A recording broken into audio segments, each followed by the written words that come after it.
একটু পরে দাও।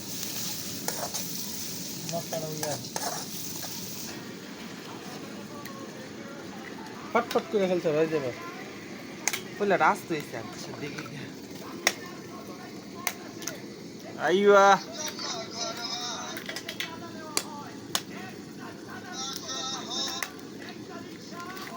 আইও রেডি। বাহ, সুন্দর রান্না হচ্ছে। আমাদের এনাম ভাই রান্না করছে। যারা যারা খাবেন চলে আসুন। মাশাআল্লাহ, কি গ্রান!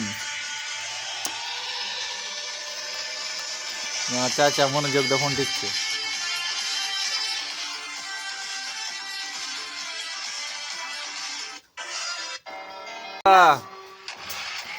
অনেক সুন্দর বাবুচ্চি আমাদেরকে প্রতিদিন রান্না করে খাওয়াই। অনেক স্বাদ, সেই স্বাদ, খেতেই থাকবেন। কেন না করতে না একবার